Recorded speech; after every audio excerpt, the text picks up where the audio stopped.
Okay, folks, everybody ready to go?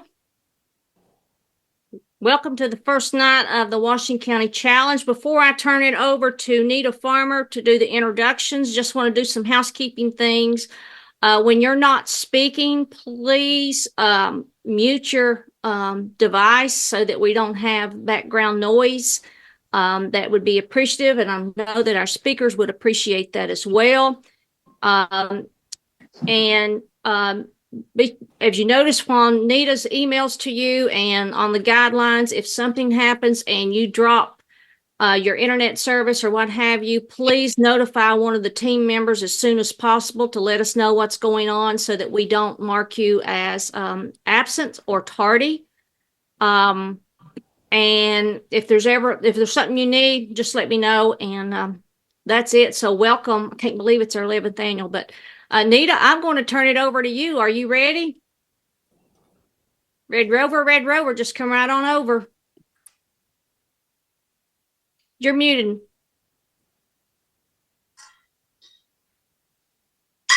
Nita, you're muted.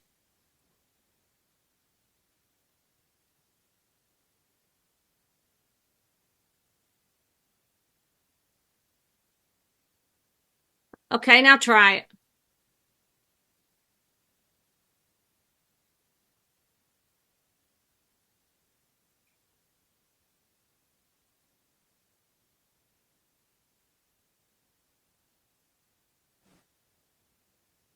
Are you able? It shows that you're unmuted on the. Hey, can you hear me? Now we can. Okay. Sorry about that. Just 1 second. We've got some more participants trying to get in. Okay. Danny. There they are. I see them. They're in.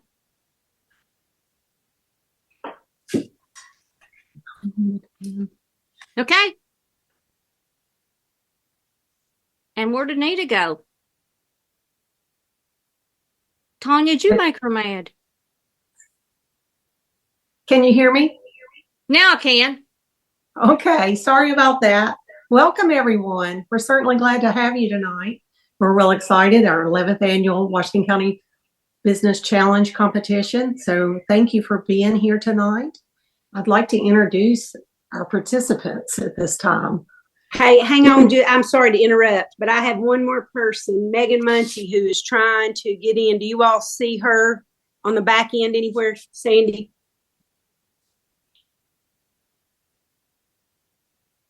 No, I see a Megan Collins. That's it. That's her. Okay. I'm just she should have received a notification to move over. Can you see her now?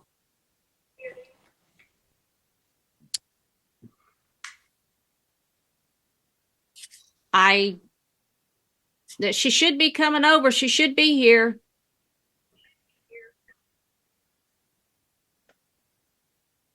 Megan?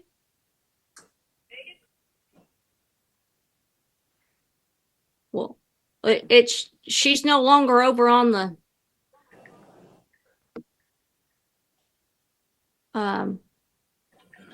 she should be on here with us. Okay. It's showing she is. There she is.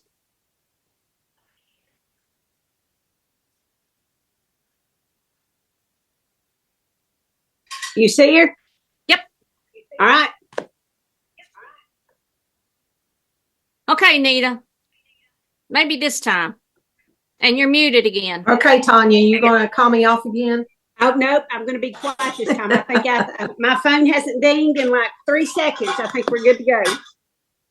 Well, thank you for all your help you're doing tonight.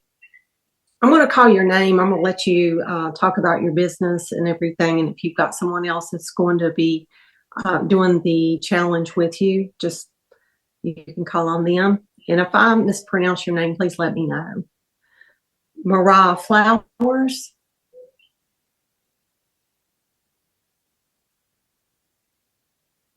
I am going to have to interrupt one more time. Megan says that her camera's working, but she cannot hear.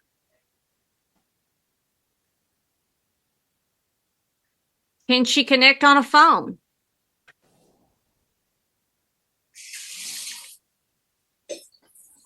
on a cell phone.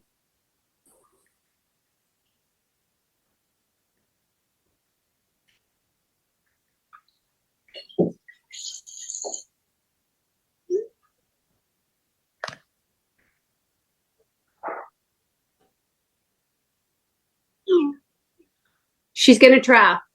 Okay. Can we go ahead for the sake of time? I think so. Okay. Nita, go for it. All right. Mariah Flowers.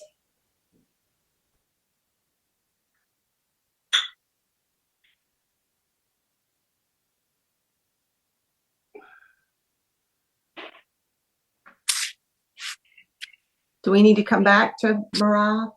She's not showed that she has logged on, so she must not be going to participate. Nakishia McNew.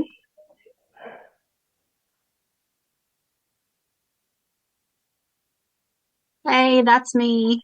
I'm Nikisha, and then this is Emily. Her computer reach isn't very large. We're with Alley Cat Cafe. So basically, we are a social event venue and also a foster home for adoptable cats from Washington County and surrounding areas. We hold different events like Paint and Purrs, and what that does is it provides extra things for people in the community to do, but also socializes cats and introduces them into the community that are available for adoption. Thank you, Nikki. Thank you. Next, we have Becky Ramsey. Hi, how's everybody this evening? I'm Becky Ramsey, and I am looking to begin an agricultural preschool. I think Washington County is in need of a school that is designed to teach children how to grow plants, feed themselves, take care of animals, more of a taking care of the environment, along with your academics.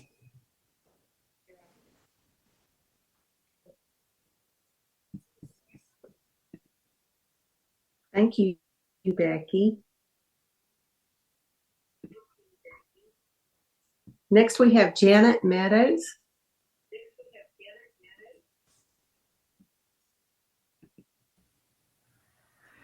Hi, everybody. I'm Janet Meadows.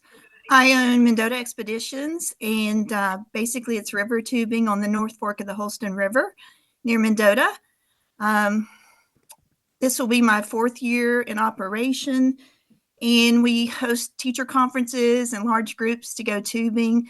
Plus, I do teacher conferences out here where we just do outdoor adventures, making use of the trail as well as the river. Nice to meet everybody. Thank you, Janet. Callie Jones.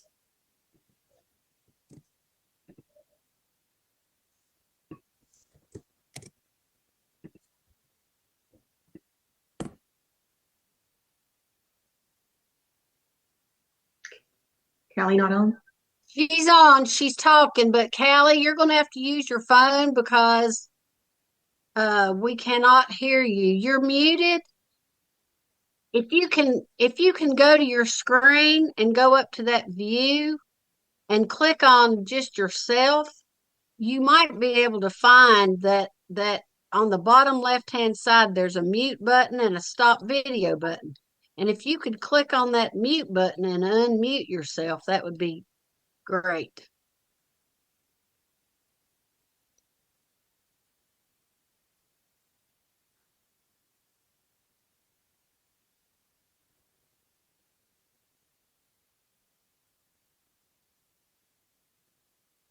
So let's let Callie play with that, Nita, if you want to, and Okay, sure.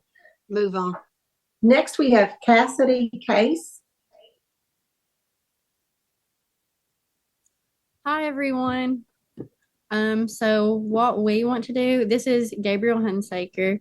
I'm a holistic health practitioner, and he's a pharmacist, and we kind of want to bring like a more functional approach to the Abingdon area, and offer like client tailored herbal plans, health plans, consults to where we can deal with general medicine as well as holistic medicine, and really just help people dealing with chronic issues and people that just really want a better quality of life.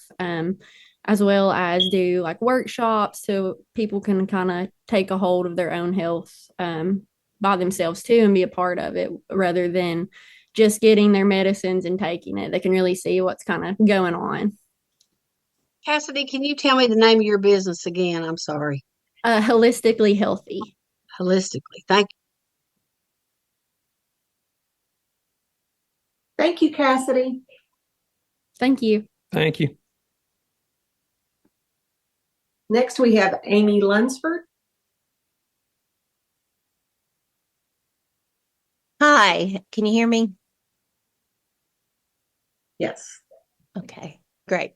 We are looking to open a fine art studio, a gallery. Mr. Paduke, the late Mr. Paduke, Gary F. Paduke, from the Piney Flats area, actually painted many paintings in the Abingdon area, throughout Tennessee, Virginia, even down into Florida. And some of those pieces, actually, he painted over 5,000 pieces.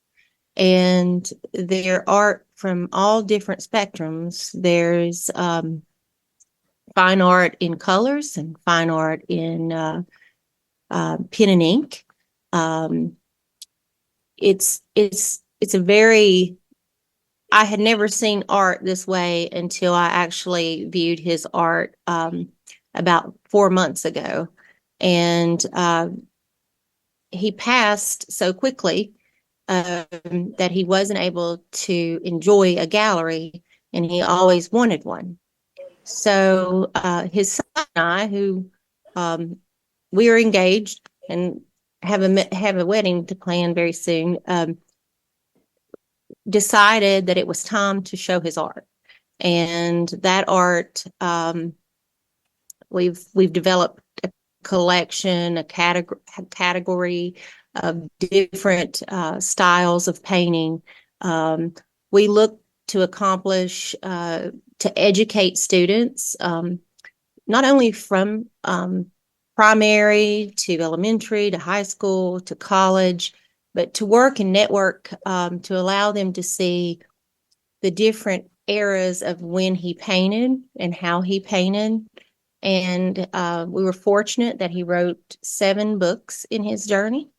And those books are stories that he were kind of far-fetched stories and fictional stories. And so we feel like that he has a lot to showcase to the area. We feel like people need to see the art that he developed. And I honestly, when I looked at Abingdon, I think we have a very nice area that has so much to offer. And sometimes we don't quite see the things that many people in that area have done. So we hope to have this for people to enjoy. They can purchase these paintings, but more so, his son and I have talked, Derek and I, and we really want people to see in art what some of us get to see and enjoy daily. But some of that doesn't look the same. So we can look back on some of the things that he drew in, that was part of history. So we look forward to this class and look forward to meeting everyone and learning about more of what you do. Thank you, Amy. Mm-hmm. Next, Jennifer Lowe. Hi, I am in the hospital, which I know is weird. And I just want to say that I taught Gabe Hunsaker. So I taught him in chemistry years ago, and he's such a great kid, which I guess now he's a young man. But I am a doctor of audiology, and I own Bluestone Hearing and Tinnitus Care in Abingdon. We opened last June, and we have had a wonderful 6 months. It's been the biggest blessing of my life. And we have a different kind of model for treating hearing health care in the area. We try to be more affordable and offer better follow-up care so that people actually wear their hearing aids, because even with a mild hearing loss, you're 5 times more likely of developing dementia. A lot of people don't know that. So it's actually, you really hear with your brain. So it's very important to treat hearing loss. And our goal is to reach rural communities as well as, more urban communities, but definitely to reach out into those urban communities and kind of fill that need for people that can't afford hearing health care. And this year, we really want to expand our services to treat balance and dizziness. So we're here as an existing practice, but you really did the best thing you could do by signing up for this class, because the people in the course is amazing. I did it last year and it was awesome in helping me get started. So it's good to see all these people again. Nice seeing you, Miss Lowe. Oh, hey, Gabe. By the way, that was an unpaid advertisement. Hope you get to feeling better, Jennifer. Thank you. I'm keeping my fingers crossed that I get out of here tomorrow. I haven't had food since Sunday. Prayers for healthiness. Okay, Megan Collins. Hello, my name is Megan Collins. I am the owner of the Local Merchants Group. I had 6 storefronts along 4 different states. This is Zach, my husband. I have opened up one of our most recent locations in Abingdon this fall in the old Forget-Me-Not space. It's that old apothecary, Boho Collective. With that space, we know that that space is temporary. The owner of the building is coming back in town to open up a business of her own there, which is great. So it's not going to sit empty. With that, we are doing this program because we are wanting to expand. We know that our footstep in downtown Abingdon is limited right now until we find another space. But with that expansion, we currently have artisans and small businesses that tailor their stuff to that boho theme. But we're wanting to expand and offer more of our lifestyle type products that we do in some of our bigger locations to have more eco-friendly type things, more holistic stuff. We're wanting to have a space big enough where we could do services for those holistic type different therapies and medicines and stuff of that sort, which is great. I've heard some people's stories on here that would tailor definitely to what we are looking for as well. And with that, we have done that at other locations, and it's been very great because the people that shop our stores are the clientele that wants more the natural type thing. And by doing so, we are able to connect with other small businesses and help everyone grow together under one roof. Thank you, Megan. Next, we have Megan Boardwine.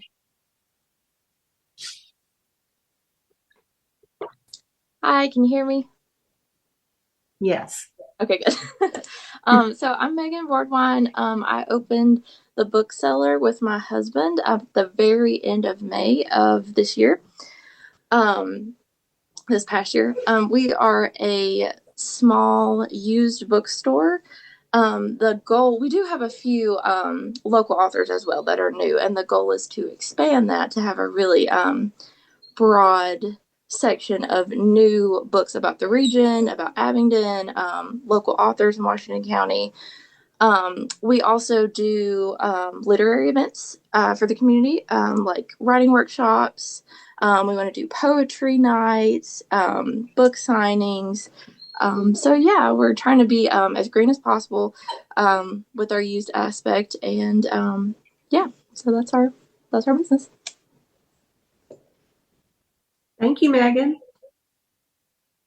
Next, we have Danielle. I don't know if I'm pronouncing this name right. Charette. That's right. Yes, that's correct. Oh, great. Could you see us okay? We're kind of hiding in a bedroom. We have a house full, so we're hiding from everyone. I'm Danny Charette, and this is my daughter, Angelina. Hi guys, nice to meet you. We started Platter and Pour last month in the Abingdon Commons. We are a charcuterie, wine bar, and cheese shop.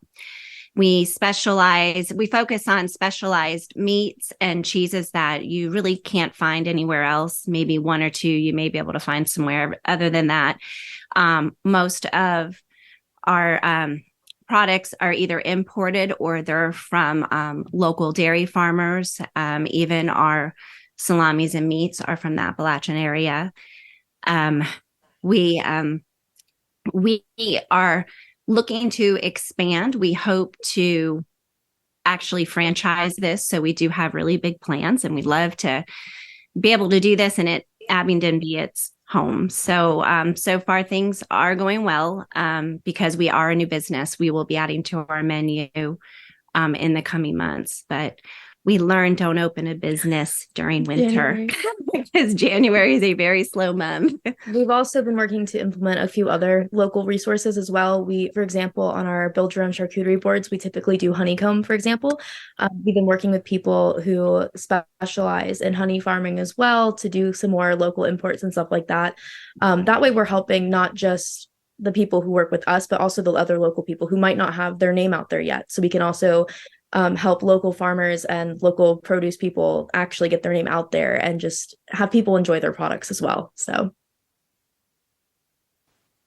well, thank you to both of you. Next, we have Jeremy Blackwell. Hey, everyone. So I'm Jeremy. I am currently opening up what's called Epic Training Facility. So been part of a gym my entire life, and we are opening up new facility here in town, and it has a more holistic approach than your standard gyms. So it's more focused on nutrition, fitness, and then recovery. So a lot of your standard gyms, what we call like key fob gyms, you get a membership, you scan the door, you go in and work out. These are class driven. So HIIT workouts, functional fitness, we do kids courses. So a couple different things, all focused around strength and conditioning. So a little bit different spin on a gym in town. And like I said, we are just in the beginning of opening up. So a lot of moving parts with that and getting infrastructure and stuff set up. But excited to be here. And I see a ton of familiar faces on this call. I actually know probably half of you, but excited to get started. Thank you, Jeremy. Next, we have Cassie Rowe.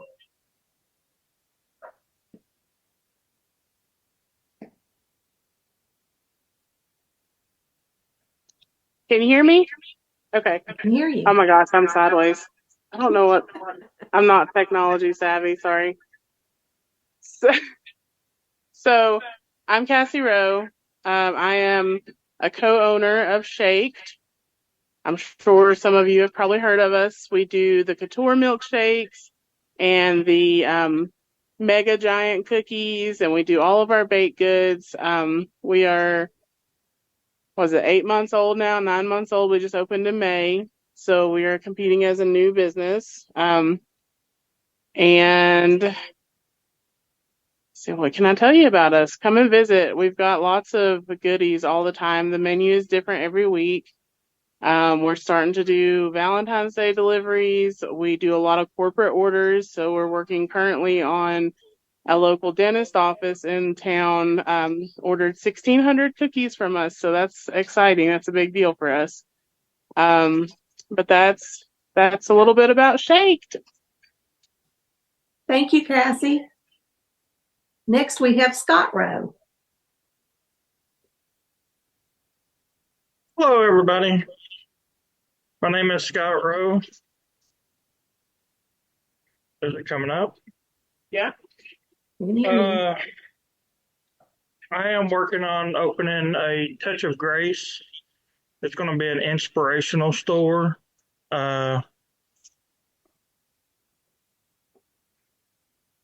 going to be just like stuff to say motivated to keep you moving on whatever journey you're on. Like we'll have Christian items. We'll have stuff to just, like I said, just keep you motivated and stuff and get you through the day.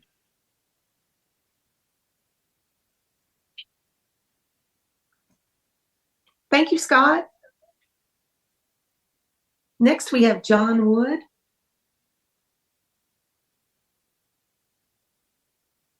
Hello, everybody. Just want to make sure I can be heard. I'm sure I can, but thank you for the opportunity to be a part of the Business Challenge. I look forward to it. This is my first time, but I really appreciate the opportunity. I wish everybody luck. Oh, goodness, nobody mic. Mom always said be a preacher or a politician, but neither one of those. What I'm offering is a business that is going to be geared toward our tourists. We have an enormous amount of tourists that come in all year round, and this is going to be a business to where we have local makers, artisans, and vendors where our tourists can come in and shop from our local people. And these products will allow them to have souvenirs on their visit and allow people to come in, even their local, to see what kind of people that we have in the area, the talent that people have in the area, and share it with our local people and also abroad as well. Like I said, we do have an enormous amount of tourists that come in, and I feel like this is a much needed business because I know when I go on vacation or on a trip, I like to go shopping at the small businesses, and I like to pick up souvenirs and have a story behind it. So when I get back home, I can show my souvenir and tell you got to go see this place. And that's what I want for this business is I want people to come in, see the touch of Abingdon and how beautiful it is in our area and how the people in this area are such great people and how talented they are with their gifts. And I really feel like we will have a lot of vendors and like I said, artisans that will provide their merchandise to these people. And again, thank you for the opportunity. I wish everybody luck. Thank you, John. Next, we have Kitsy Manuel.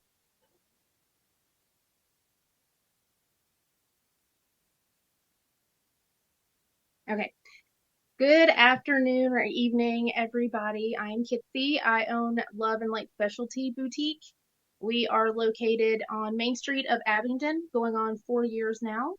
I've been open a little bit longer than that because we did start online, but we have all kinds of resale merchandise. We also have a handful of makers from the area who make things for us.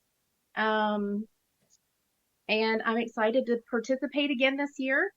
I think this is my 4th year participating. So I'm excited to learn even more. And like I said, or like Jennifer said, and I hope you do feel better soon, Jennifer. Lots of amazing information that I've gotten from these classes. And sometimes it's the same. A lot of times there's different things, but there's always new questions. So don't be afraid to ask questions. Everybody always asks before I get a chance to. So I probably seem like I'm not paying attention, but I promise I am. Thank you, Kitsy. Can we go back to Callie Jones? Hi, can you guys hear me? We can hear you. All right, hi. I own the Glass Peacock in downtown Abington. I bought it about 5 to 6 months ago. We do a little bit of everything. We teach classes on how to make stained glass. We do that for locals and people visiting the town because it's a 1-day class. We sell all the supplies and the materials to make it, And we offer studio space for anyone that wants to come in and work on their own stained glass pieces. And we have quite a few locals and people from surrounding towns that come in. And thanks for letting me join. Thanks, Callie. Okay, I think that's everyone. We're so excited to have all of you tonight. We look forward to working with you, and we just wish you the best of luck. I'd like to turn this over to Kathy Lowe now.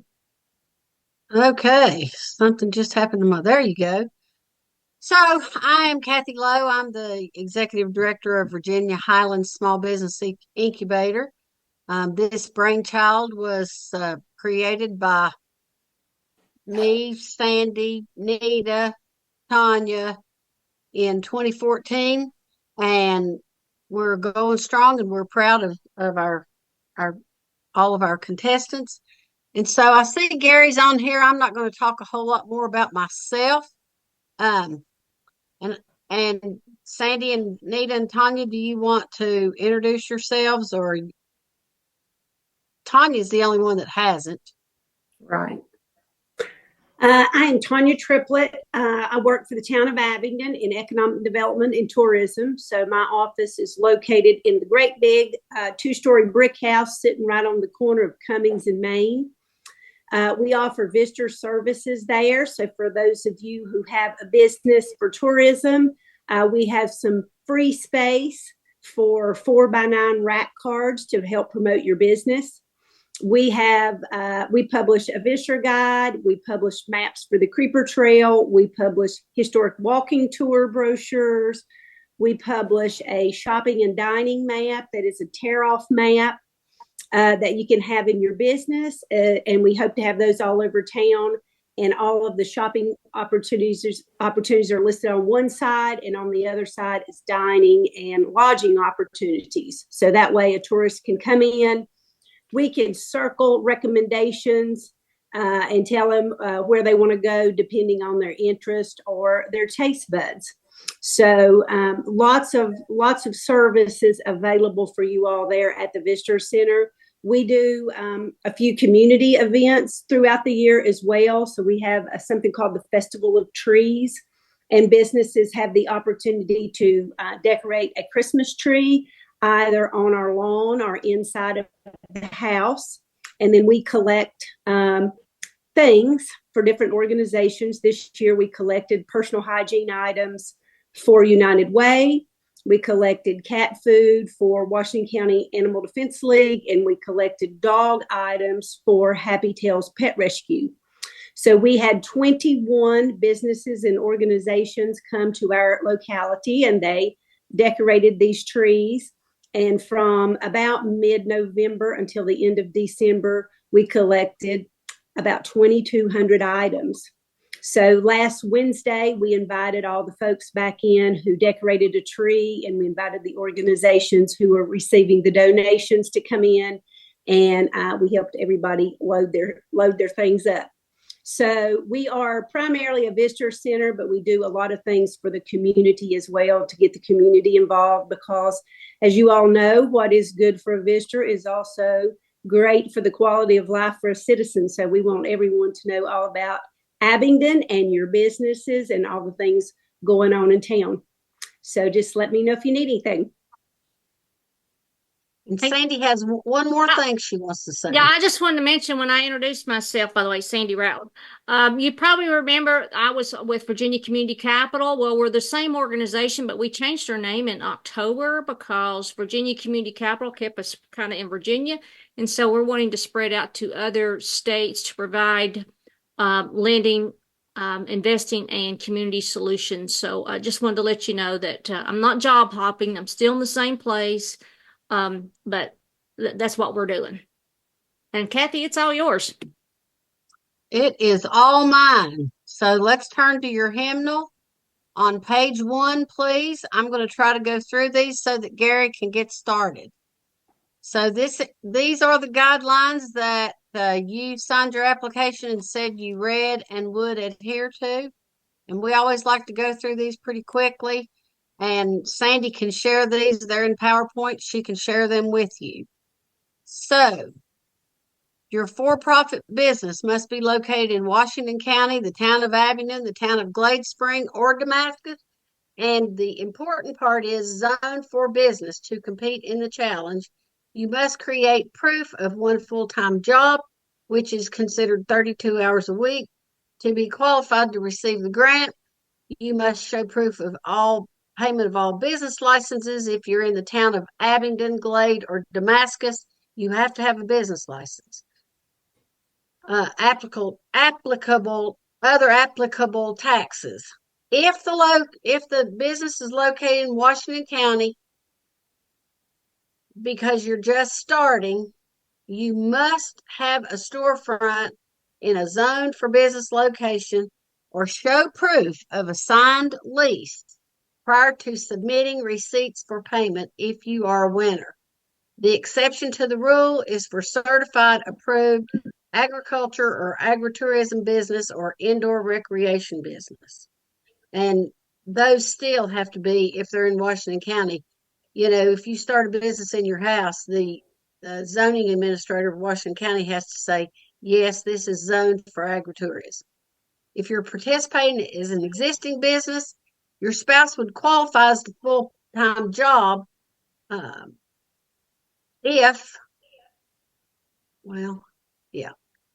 if you show proof of the new employee's W-9 for 3/4 of 941 taxes. Those are your federal income taxes, and you have to send an employment report to the IRS. The final $2,500 will be paid after you've had those 9 months of an employee. The startup business, you are the business. But again, you have to be in that location, and you have to start showing proof that you are, that you're there for 3/4. So if applying as a team or a partnership, at least one person must be designated as the applicant leader, attend all classes, pitch night, and be involved in the development of the business plan unless you're pre-approved by the executive committee not to attend a class. I say that because every business gets one excused absence, but you still have to tell us you're not coming. And we will ask either you to have someone to take notes for you or for you to watch the video. It does you no good to be part of this if you don't participate in all the classes. All applicants must be 18 years of age or older to win. And this is the most important part. Annually, we have something come up, and we haven't in 10 years found it on our guidelines. If we don't have something on our guidelines, or we need to clarify something that's in our guidelines, we are the executive committee and our decision is final. We're doing this to help everyone, and we want to be fair to everyone. You must be on the camera, fully engaged, and not late for any more than 15 minutes. If you go off camera for 15 minutes, if you say that everybody has a phone now. And so if your computer is spotty and you're not getting good connections on your computer, your phone is a hotspot. So you can either connect to your phone as a hotspot or you can come in on your telephone, but you must be on camera at all times. I've already said about the approved absence. If you do lose internet connection and you're going to use your phone as a hotspot, let us know immediately, because we start counting down. As the minute the screen goes black or you're not sitting there, we start counting. So this is our phone numbers. That's Tanya, Nita, and Kathy.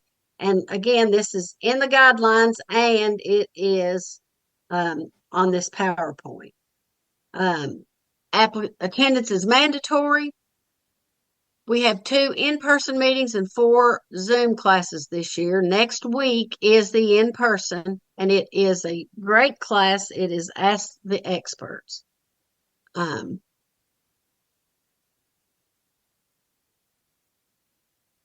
We had this in here for the 2 in-person classes. If we have to make any changes because of the weather, or somebody said to us the other day, what if Appalachian Power goes down? Well, of course, if we have technology failure of those kinds, we will, or we have to postpone for any reason, we will decide when the makeup session is going to be, announce it at the incubator website, the Facebook page, Washington County Challenge Facebook page. Again, you can call any of us to find out if there's a change in schedules. The pitch night and business plan judging will be performed by a panel of independent judges consisting of professionals involved in entrepreneurship and small business. You will be able to see the pitch judges. They will be there that night. You won't know who the business plan judges are. Please start your business plan right now, because your business plan holds 2/3 of the score. It is very important that you write a thorough business plan. It will make your life much easier not to wait till the last minute if you start it now. The decision of the judges and the executive committee are final. We don't share your business plans with anyone. And, at some point, you just have to trust us, because we're here to help everybody. We've had a situation where we got a business plan that was 40 pages. The first 20 pages, the outline says that your business plan must be 20 pages. That's all that will be judged, 20 pages. So if you give us 40 pages, only 1/2 of your business plan will be judged.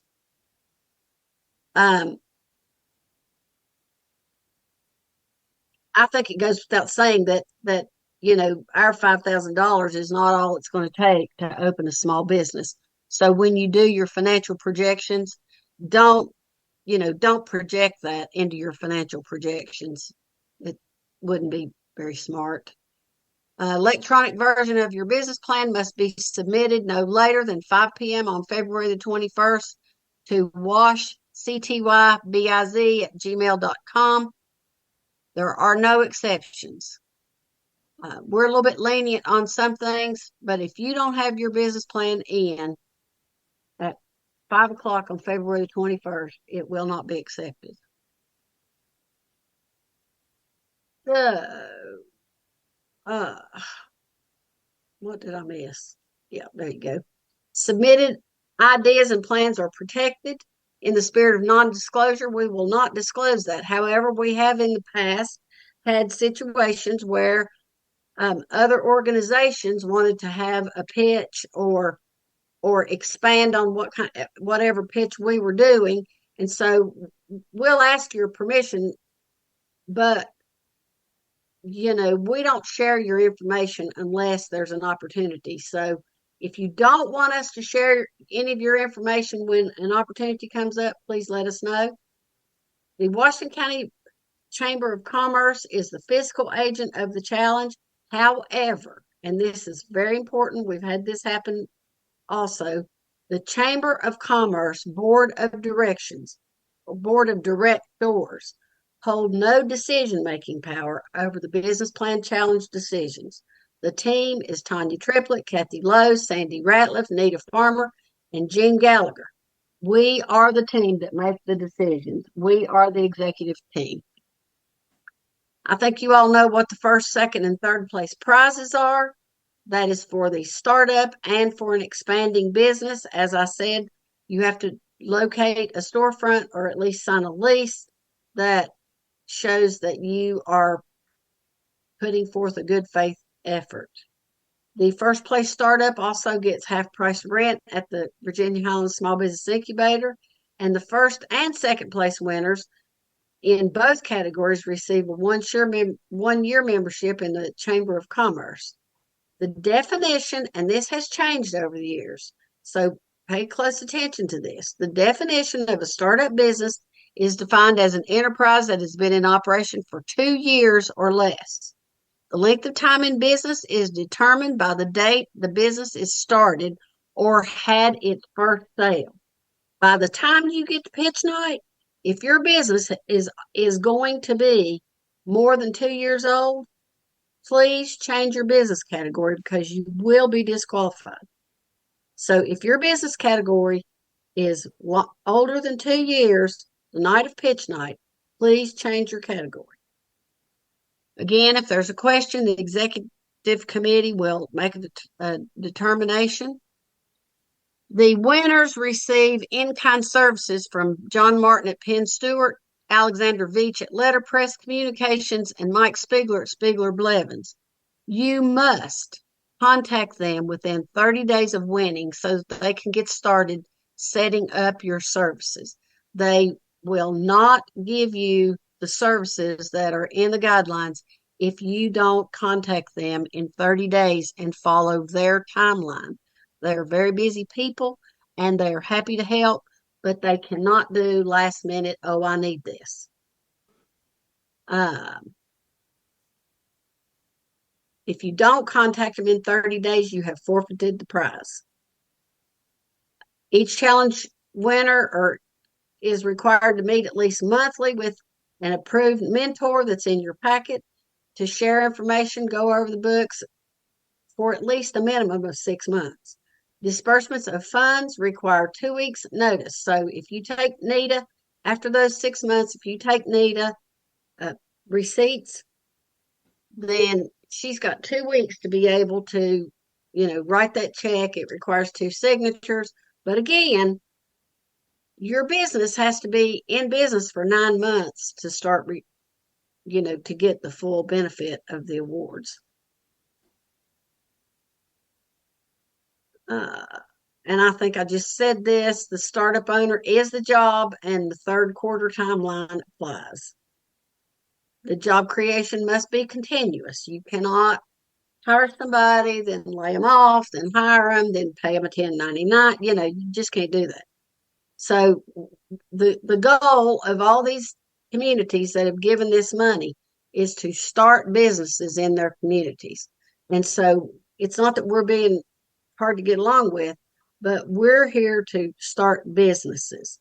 And we are representing the town of Abingdon, Washington County, and the Washington County IDA.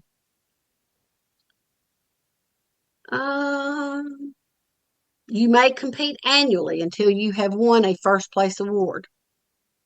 In the event that you have previously won a first place award, but you start an entirely new business, you can compete again. But the second time you compete, you have to create 2 jobs. You have to complete your impact report. You agree to complete your economic development survey. And again, we need to know if the challenge team can share your information with other opportunities. Here are our phone numbers. And at this point, before we let Gary get started, I'll ask if you have any brief questions.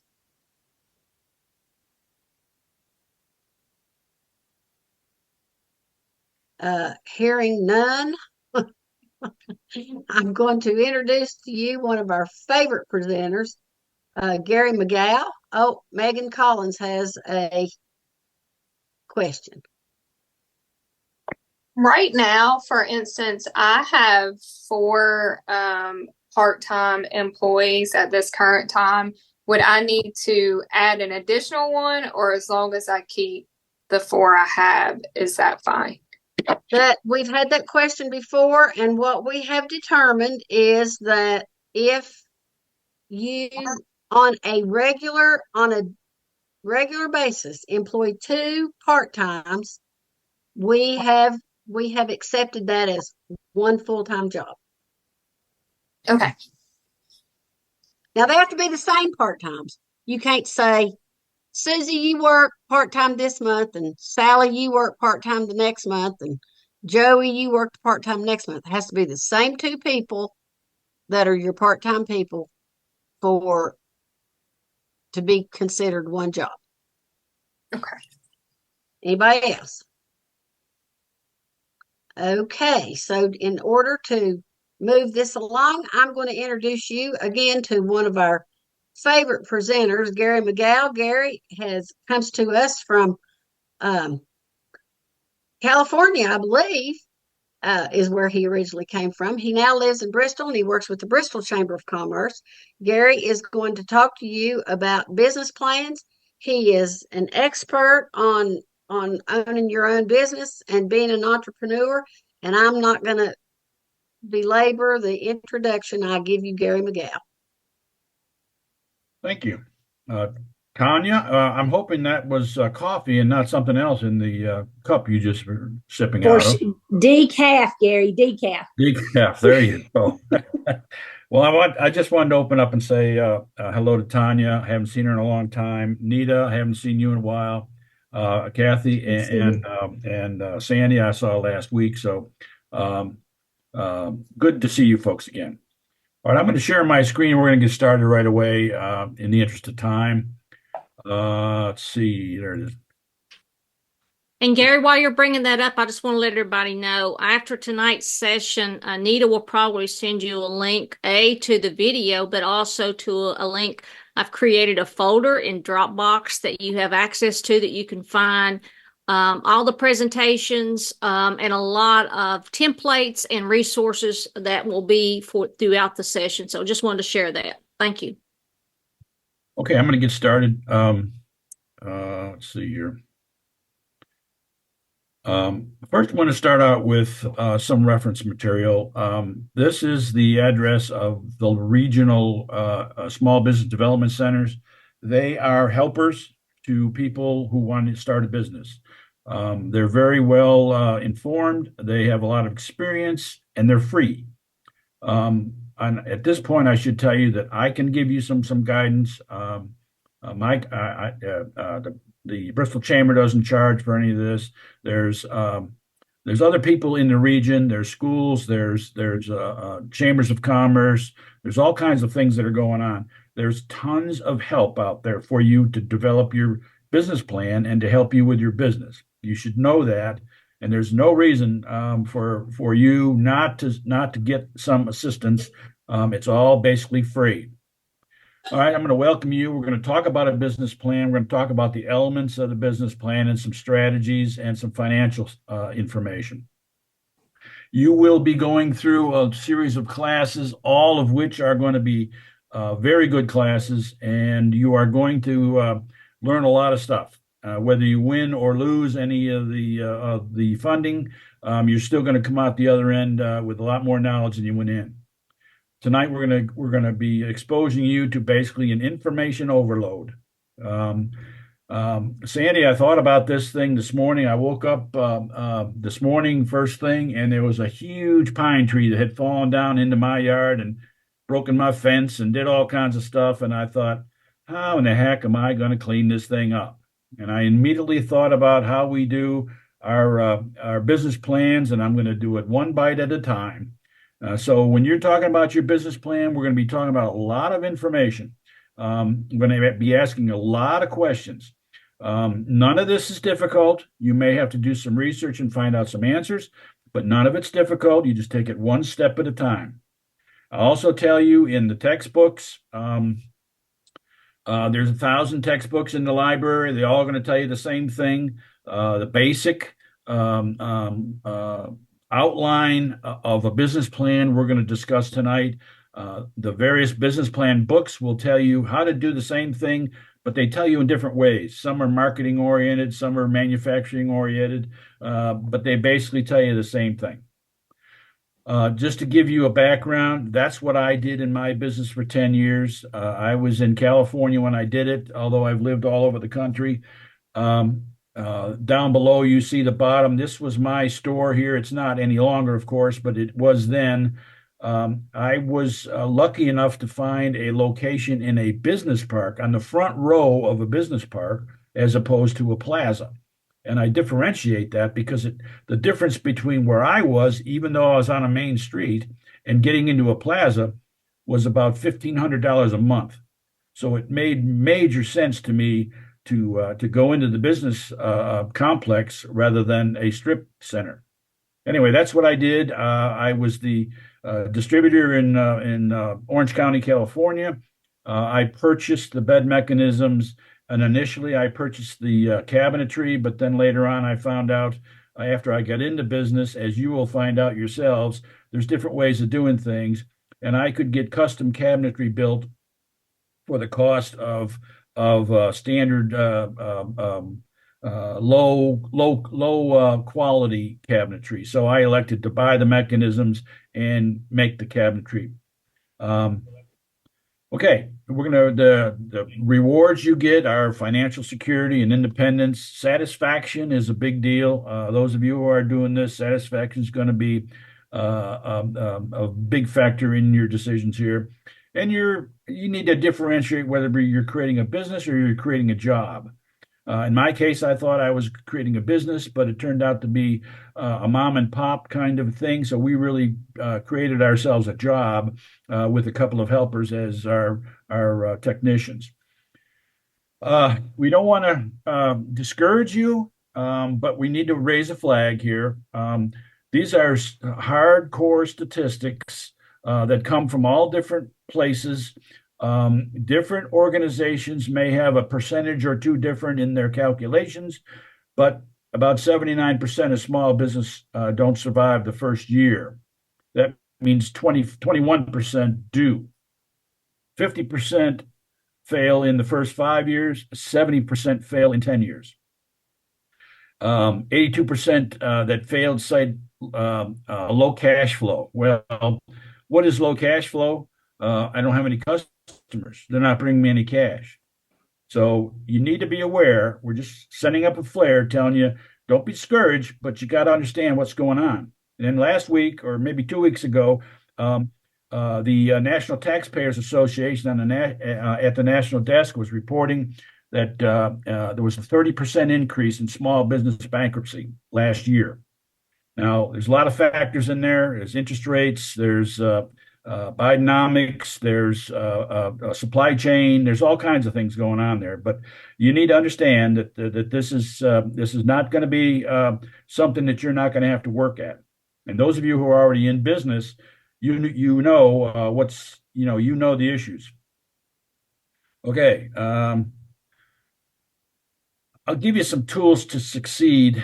The biggest one I can tell you is self-sufficiency. Those of you who are in business, you probably already realize this. If you don't do it or you're not capable of doing it, you got to pay somebody to do it. And if you pay somebody, that means you're giving them your money. You're not keeping it yourself. So the more of this stuff you can do, like your QuickBooks accounting or your social media or your web page or all those kinds of things, the more that you understand, the better off you're going to be because you won't have to pay anybody. Now, how do I understand all those things? How do I understand social media and QuickBooks and all the other web pages? Again, I'm going to tell you, there's a lot of people around that can help you with this. There's a lot of information. And if you're familiar with the Noon Knowledge program that Sandy and Kathy and Tanya put together, Anita put together, there are hundreds of 1-hour workshops that are already done. All you got to do is, and we'll talk about that later, but all you got to do is go to the New Knowledge pages and you can sit there and watch them, and you can learn how to use QuickBooks, and you can learn how to design a web page. You can learn all those things by just workshops, just like you're sitting there now. So all that information is available, and if you can't find it in the New Knowledge library, there's people that can help you. Also, understanding your organization, your personnel, and your materials. When you're starting a business, you got to really want to do this. It's a lot of work, at least for the first few years, you have to really want to do this. You have to have the ability to accept and solve problems. You need to have a support system around you, your friends. You may want to get a group of people from different facets of life to be an advisory council for you, that you could get together and say, hey guys, can you come together? This is what I'm trying to do, and I need some help plan. It's about your thoroughness and your research. When you look at any book, and you'll see this as we go through the rest of this presentation, but if you go to business plan book at the library and you open it up to almost any page, they're asking you questions. Who's this and who's that, and how do you reach them? And those are all questions that if no one else knows, you need to know because you're the business owner. So this is all about your thoroughness and your research. You need to be able to develop your feasibility, and we'll talk about that in just a minute. Act as your work plan for your operations. Once you get your business plan written, that's going to be your operations plan. You're going to be talking about strategies and things. That's the checklist that you use to perform those strategies, to obtain capital and start up to sustain your business. It's the guide for a successful outcome. Okay. We don't have any nonprofits here, so we won't discuss that. All right. From a planning standpoint, determine the feasibility of the program. I'll show you a spreadsheet in a minute. You need to have a needs assessment. What is it that my company needs? Is it equipment? Is it employees? Is it expertise? Is it consultants? What is it that I need to make? So you're basically developing a list of things. Hey, you know what? I need to check these things out. I need to find out some help here. And who would know that better than you, the owner of the company? Okay. You might want to prepare a SWOT analysis: strengths, weaknesses, opportunities, and threats. What am I good at? What am I not so good at? If I'm not so good at it, then maybe I need to get some help in that area. What are the opportunities for us out there? And what are the threats? Your threat being your competition, or being interest rates, or availability of goods, or minimum purchase requirements. If you're brick and mortar and you're buying shirts or sweatshirts or something, they may have minimum purchase requirements. So you need to check that out. You also need to figure out what your capital requirements are and be prepared to explain. If you say you need so much money, what is it you need that money for? You need to be able to explain that. When people ask you questions about your business, they expect you to know the answer. And, I use this reference a lot.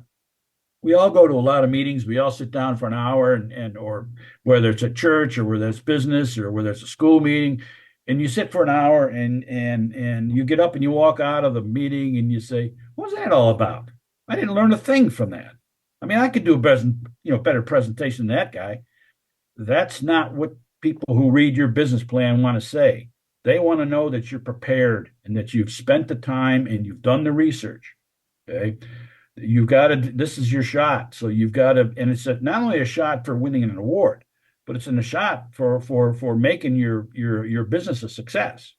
Okay. This is a way for you to develop your strategic planning as to how you're going to do the first 6 months or the first year and so on. You may want to create a committee or an advisory group that comes from different areas of expertise that you can sit down with you guys and buy them a lunch and say, "Here's what I'm thinking about doing. What do you guys think of that?" Or you may want to run your web page past somebody, or your financial projections, your budget. This is going to be your operational plan, okay? And you need to understand that when you develop your business plan and you develop your financial forecast, you should measure yourself against that. I said I was going to do so. I said I was going to sell so many sandwiches, or I was going to make so many sales, or I was going to meet so many people. Did you actually do that? And if you didn't, you need to make some changes so that you live up to your strategic plan. Okay. The business plan is a written description of how you're going to operate and how you're going to manage, how you address the market, strengths and weaknesses, what resources are you going to need in terms of people, areas of expertise or financing, and what's your financial performance expected to be. Okay. Here's where we get into. You're going to have some other people that are much more qualified than I am to talk to you about how you're going to set up your business, but in terms of sole proprietor or LLC or whatever. But we're talking. The thing I want to, the bell I want to ring here is if you are in partnership with someone, and I don't know what the relationship of some of you folks were, if you're in partners or not, but you need a partnership agreement. a simple, easy to understand. You need a prenuptial agreement that if something goes wrong, this is how we do this. Or if we continue on, the partnership agreement identifies who is responsible for what. Are you doing the purchasing or am I doing the purchasing? Am I going to set things up? Am I doing the installations? Am I going to be the teacher? Who's going to do these things? And let's come up with an agreement, because, well, if you end up, somebody purchase something and your partner purchases it too, and you say, well, wait a minute, I thought I was in charge of purchasing. You're going to have issues in operation with a partnership, with any partner, be it a loved one or a husband or a wife or son or daughter, whatever. It's a partnership, and 10 years from now, you're going to go through some rough times. And partnerships are like marriages; they separate all the time for good reasons and bad reasons. But if you don't have a partnership agreement, then when one party decides they want to talk to the lawyers, all your profits from you and your partner go to the lawyers, and you end up with nothing. So a partnership agreement is critical. It's critical. And then when you're in a corporation, you'll need articles of incorporation, and that's a whole nother subject. And you'll have people that can help you with that down the road in these classes. A successful business partner should be based on your complementary strengths, talents, personalities, and experiences. A relative or a friend needs to bring something to the party. Okay. Anybody you team up with's got to bring something to the party, something that you don't already have or you can't do by yourself. Okay. And the reasons partnerships fail is unequal commitment. Somebody says, you know what, I'm not doing this tonight. I'm going to take my wife to dinner. It may be important to you, but it's not to me. So you got unequal commitment. You got the lack of success. If your business is failing, just like a marriage, if your business is failing, you start throwing things. It's you have to be aware that if the business doesn't succeed, you're going to have a difficult time, no matter who the partner is. You got differing values. When somebody brings something to the party, they think of things differently. You also have personality clashes, and you have a failure to trust. Trust is a big deal in any business, even if you're dealing with subcontractors or your suppliers. When I had my business, I used to advertise in the Los Angeles Times, the Orange County Register, two major newspapers. And if my salesperson didn't show up that week to pick up my ad, it didn't get in. And they might have had a nice lunch, but I didn't get any customers that week. So it's important that you have trust that those people are going to show up and they're going to do what they say they're going to do. And in the partnership agreement, you may want to address an exit strategy as to how this is all going to work if things go south. And I have several samples of partnership agreements in my computer. I'd be happy to share with you. If you got a lawyer, the lawyer can help you with that. They're not difficult to do. The partnership agreements that I have are sort of generic that give you an idea what needs to be in there. And then because each business is different and each partner is different, you just modify that accordingly so that it suits your needs. But it's a partnership agreement. If you're in a partnership, is critical. You may not seem like it is now, but when things go south, you'll say, that Yahoo that told me that I should have listened to him. Your business plan is going to be a brief summary of your experience and your key people. What are you guys bringing to the party? It's going to be a way for you to explain the relevance of your experience to the business. It's what other qualifications you might have, and what you may want to include job descriptions. People who are looking at, they're going to hire some people. It's like, what are these people going to do? Explain to me, if you're going to hire 3 guys, what are they going to do? And one of the things, when I wrote my business plan, I have corporate support here because, I came out of 20 years of large corporations. I worked at General Dynamics Space Division, and I worked at offshore oil exploration company in Houston, and so I've been around the block a few times, and but there were some holes in my resume, and there were some holes in my area of expertise, and I was able to fill those in my business plan because the people I bought the wall bed mechanisms from, and at least to start, I also bought the cabinetry from them. They were able to help me with the pricing and with the deliveries and explain that the installations to me and what I had to do and what I thought I needed.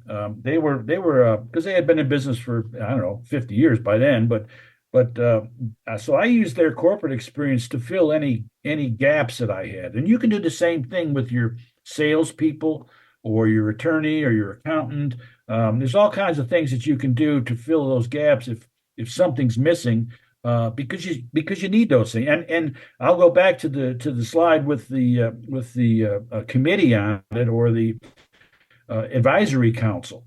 Maybe the things that are missing in your areas of expertise you can get through the advisory council if you put together 4 or 5 people and buy them lunch once a month. All right. This is critical. This is a pro forma income and expense is just an estimated income and expense. And the more detail you can make this, the more accurate it's going to be. And we'll talk about this later. But you pretty much have to do your business plan first, so that all the research that you've done, and so you know what kind of equipment you're going to buy and what the interest rates are going to be, and am I going to buy new or am I going to buy used? Do I need a truck? Do I need one of the issues that I did when I did my business plan is I didn't read my lease well enough. And by that, I'm talking about I was going to invest $20,000 in this business. And it was going to mostly there was some going to go to computer and some tools and all that stuff.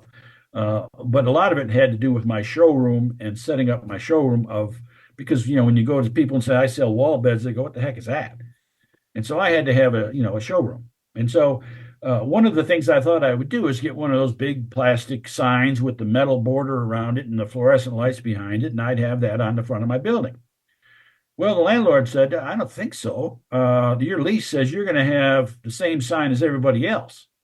So when I did my business plan, I dropped in $500 for this was years and years ago, but I dropped in $500 for my sign.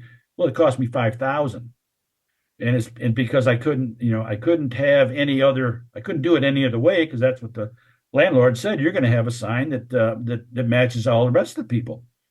And I said, so I sort of outsmarted him, and I said, well, fine, I'll just get a banner for now until I can afford it. So I got this huge banner and I put it on the front of the building, and the sign police came by and said, if that's there tomorrow, it's $500, and if it's there the next day, it's another $500. So that was a big error, and that was that $5,000 sign was 25% of my budget. So you got to think it through. And this, you wouldn't think that you look around town and you drive past things and you got to ask yourself, I wonder how much those signs go. I wonder how much the Burger King sign cost them. I'll bet it was $40,000. I mean, some of these things are big numbers. And the more research you do, the more detail you can be on this thing here, the more accurate it's going to be. And this is after you've done some of your research and you begin to put your facts together and you know how it's going to work, you know how many employees you think you're going to need, if they're going to part-time or full-time, and how many computers and cars, so now you've done some research. So now you start laying this thing out, and this over here in the corner at the bottom, you don't see it here, but and then in the lower corner, that number has to agree with what you're looking for. Now, if you're doing this as a full-time job, then you need to make sure this is going to meet your requirements. Or, you know what, I'll just go back to McDonald's and I'll flip hamburgers and I don't have to worry about insurance or somebody tripping out over something, or my supplier won't give me the equipment. So that number's got to meet your expectations. Now, if you're part-time, that's a little different story. You're going to just bring in a little spending money or something. That may not be quite the requirement, but this is the format. This is the document that's going to allow you to find out if your business is feasible. And it's also next to this January, February, March, your estimate, you can add another column that say what your, so this becomes your budget. You can add another column that says, what's my actual? So now I can begin to measure, how did I do in January? Did I meet my expectations or not? And if I didn't meet my expectations in January, what do I have to do to meet those? In February, how many sandwiches do I have to make, or how many items do I have to sell? How am I going to make this happen so I get here at the end of the year? So this document here is critical. And for anybody who wants it, I can email it to you so you don't have to design your own. They're kind of a pain and they take some time to design your own. But if you want me to send that to you, I'll be happy to do it. But anyway, this document here is going to be able to tell you, how am I going to do in my business, providing you do the research and you get the details. Okay. All right. The business plan describes your market. I'll just tell you quickly. In my wall bed business, I had one other competitor, and he was Murphy Bed. There were a couple of peripheral people out there that were cabinet makers or construction people that put in a wall bed or two, but that's not what their business was. So it was my business, and it was a company called Murphy Bed. And I can't tell you how many sales that I made because I could differentiate my product from theirs in every detail. So you need to understand your competition, and you need to understand who is my target market. Now, one warning that I'll give you that never even dawned on me. When you buy a wall bed like the one I showed you earlier on the slide, that's about $6,000 or $7,000, and maybe it's probably more like 10 or 15 now. And the reason you do that is because in California you can't do anything to your house. You can't add on. You can't add a room. You can't add a second story. You can't even put a garage in there. They won't let you. So the only way you're going to get more use out of your house is make more room within your bedrooms. So anyway, it was important for me to understand that when I made a sale, I'm probably never going to see that customer again. It's not like an ice cream store where they come back every week and get an ice cream cone. Once I make the sale, they're gone. And I mean, unless they're going to add one to a second bedroom.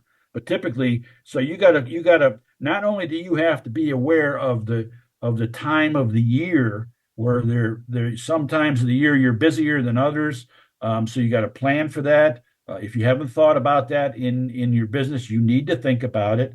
Sometimes like someone said, January is not a good month for our business. Well, that means you're going to have to make it up in the rest of the months. And a typical example of that, it's easy to understand, is the guy who does lawn cutting. He goes like crazy all summer, but in January he don't work at all. So if that's the case, well, now I have to have another product or something else that I can make available so I can fill the void between those slow months. Maybe there's something else I can do. Okay, but so you need to know who your customers are. You need to know what they expect, and I can tell you from years of experience, both in business and being a consumer, customers, they just want what you said you were going to do. That's all. They don't want you to do any more. But believe me, that's difficult to do, not only with some customers because their expectations are higher than what they should be, but it's difficult sometimes for you to do what you say you're going to do. And if you do that, you're going to be a successful business, and you're going to have happy customers. All right. You need to know how you're going to reach your customers as well. We talked about a web page. We talked about social media. And I can tell you that in nearly every business plan that I've seen, people say, well, I'm going to do social media. And why do they say that? Because it's free. and you can reach all kinds of people. And I'm going to have everybody like my page and blah, blah, blah, blah, blah. But every time you get on your social media, how many advertisements do you see? If you get on there every day, how many advertisements do you see for companies? You hardly see any. And the reason is people write up their business plan and they say, I'm going to do social media. And we're going to talk about that particular job. But they say they're going to do social media and they're going to tell everybody that you're here, but they don't. And so when you're writing a business plan, if you're submitting your business plan for this challenge, and you say you're going to do social media, put a social media schedule in there so that the people reviewing the business plan can say, okay, I don't know if this guy's going to do it, but at least he's thought about it. Most people say they're going to do social media and they end it there. So you just need to be aware of that. Excuse me. Who and where is your competition? I talked about knowing your competition. That is a very important part of developing your business plan. All right, your business plans, your objectives, your strategies, and the business environment that you're working in. It's a means for you to communicate to employees, investors, and the bank, and it's a guide to measure your own performance. Remember, we talked about that spreadsheet, doing a budget versus actual, so you can figure out if you go through January and February and you're not doing as well as you hoped you'd do, then that number way down at the bottom of that page needs to be adjusted, or you need to do something about it.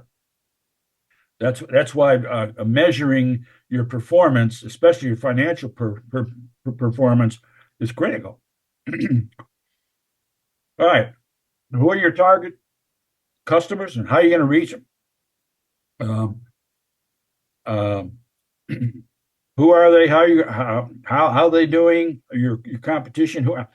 If you can find out information about your competition, find out how many sales they make or how much money they're making at a specific location.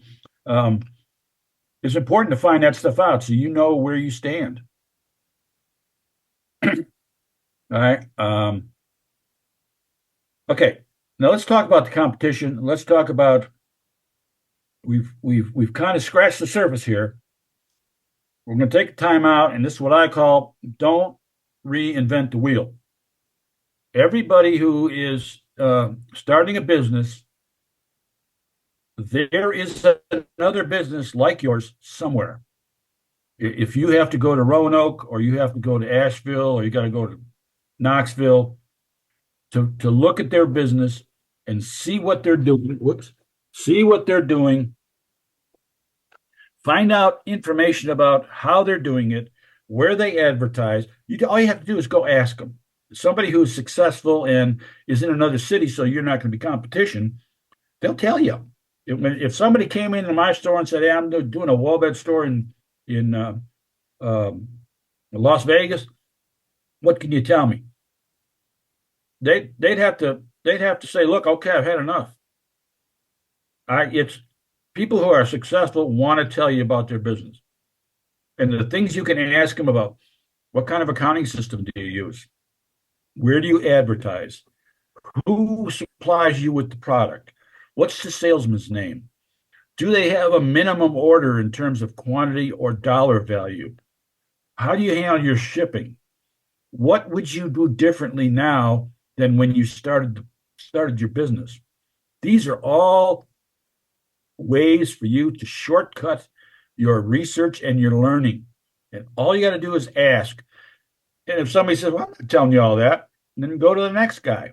Okay. Or get on somebody's webpage who's in Colorado or California and call them up. Say, hey, I'm doing this thing in Bristol and I happen to see your webpage here. Can I ask you a couple questions? They'll tell you. And it'll save you hours and hours of research because they've been there, done that, and they're going to save you an awful lot of time.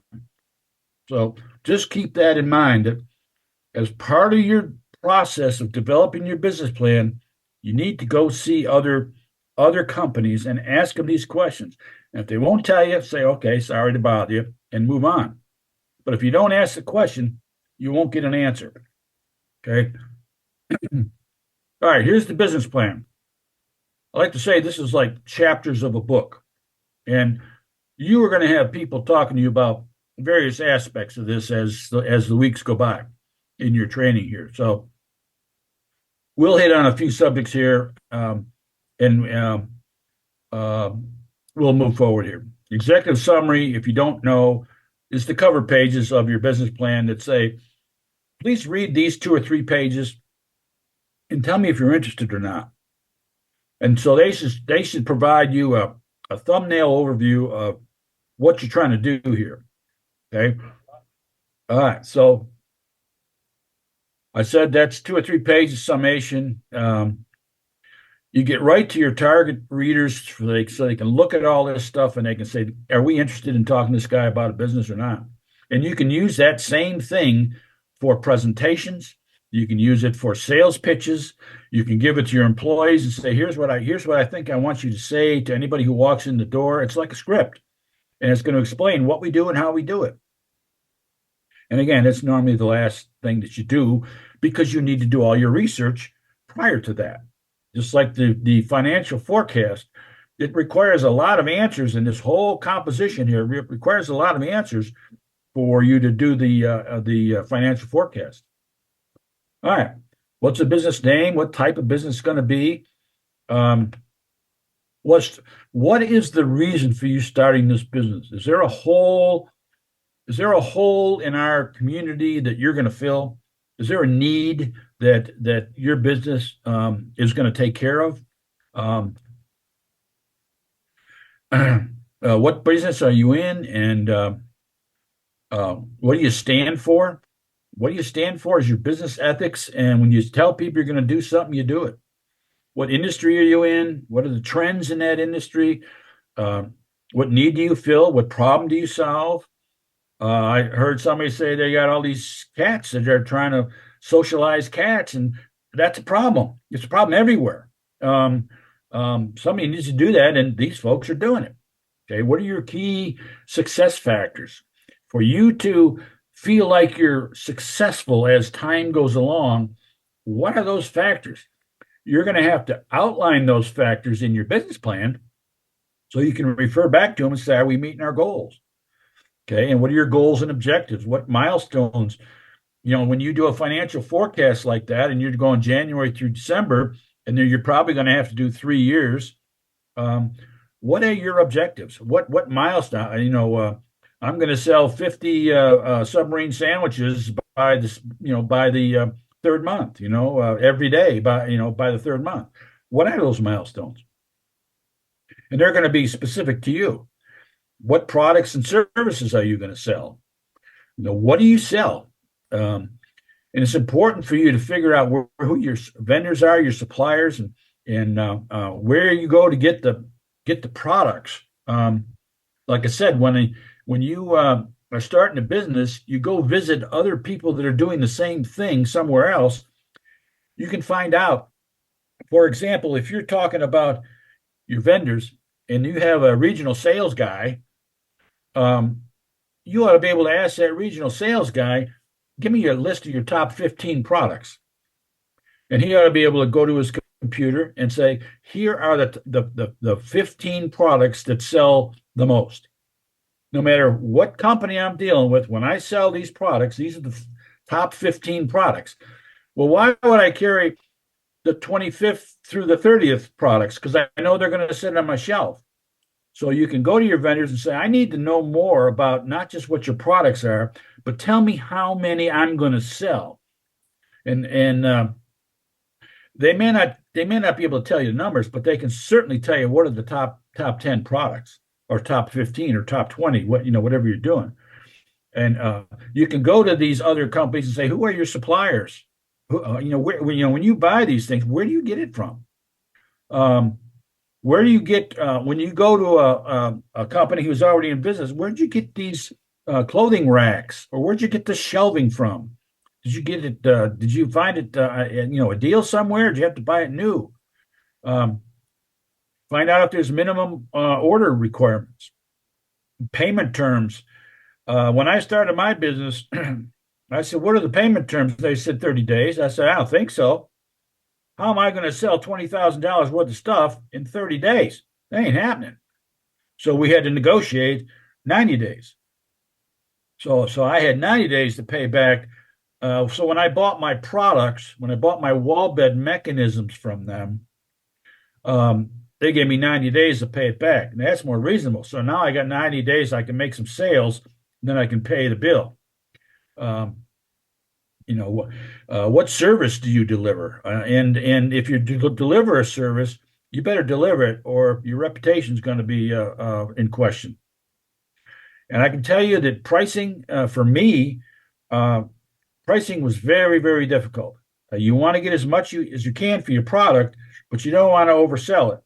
And so, maybe there's, the manufacturer suggested retail price, or I can't tell you in my specific case, I had a lot of interior designers coming to me and saying, I want your wall beds. I want you to help me design it. Then I want you to give me 25%. And I said, well, just a second here. If I give you 25%, that means I'm not getting the 25%. So I said, here's what I'm going to do. I'm going to price this thing up that for the amount that I need to get to pay for my products. And if you can't deal with that, or you want to add 25% on top of that, you go for it. But I'm not cutting my price so that you can make some money and I can't. So pricing is a very difficult issue in terms of both products and services. And so you need to think about how you're going to determine what your pricing is, be it a menu of prices or a menu of services, or you got a list of 25 things, and the basic lawn service is $50, and then if you want this, and this, you add on $20 a piece, or however that works. But it's important for you to come up with that, because people are going to want to negotiate with you, and they're going to want to drive the price down, and you're going to want to negotiate with them, but you can't. There's only so far you can go. Okay, so just be aware pricing is a big deal. Management. This is a fundamental issue that small businesses, especially mom and pops or one or two employees, if I'm the house painter and I'm the owner of the business, I have to paint the houses. I got to buy the paint. I got to get my truck over there, and I got to do I got to invoice the lady, and I got to make sure it pays me back. Well, if you're the owner, unless you have a different department like they do in corporations, well, you just take that to the accounting department, they'll take care of you. Or take that over to purchasing, and they'll take care of you. When you're a small business, you are the accounting department. And you are the purchasing department. You're the sales department, and you're the operations department. You need to recognize that if somebody is going to, somebody has to handle your accounting, your QuickBooks, or however you decide to do it. Somebody has to do that. And somebody has to send out invoices, and somebody has to make sure that the check comes in to pay those invoices. And if you're out painting houses all the time, then who's doing that? And so the question becomes, if you're the owner, you need to set aside time to do these are real jobs in every company. Even if you're a one-man company, these are real jobs that have to be done. And take the house painter. If he's out here in operations painting the house, and he takes 2 weeks to paint the house, and he gets done, says, okay, I'm done. Where do I go next? Well, there's nobody doing sales. So you're the sales guy too. So it takes you 2 weeks to paint a house. It takes you 2 weeks to find another house. It takes you 2 weeks to paint it. You're only working half time. You're only getting paid for half time. You're only getting paid every 2 weeks because that's when you paint the house. So you need to understand these are real jobs, and somebody has to do them. And if any of this stuff slides, then it takes you longer to get your money back, or it takes you longer to be able to afford to purchase something, or you're running it up on your credit card. You need to understand this organization chart is critical to every single business. All right. You need to outline in your management and operations, you need to outline who your key people are, what their qualifications are. You may want to have a board of advisors, like I said, a committee that people you can call in, your your banker, your accountant, your sales guy, whatever, your guy from if you're doing newspaper advertisements or somebody, you can call these guys in and say, hey, I need some advice on some stuff. You can also rely on professional associations. There's HR people and there's lawyers and accountants. They can all remember I told you that one of the key factors in my business was the manufacturer of the wall bed. They were on my list because they provided a certain level of expertise and engineering that I didn't have. And so when I was showing that to somebody, and somebody said, well, how are you going to do all this? I said, I got a corporation that's going to send me all this stuff. I don't have to know this. They have to know it. Okay. What qualifies you to do this? What kind of work experience do you have? Administrative experience. The example I can give you to this, it may sound crazy, but if you're a dentist, you're in the dental area with people in your dental chairs and you're shuffling them in and out all day long.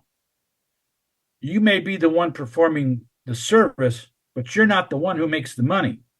They make the money up front, the administrators and the billing people and the scheduling people.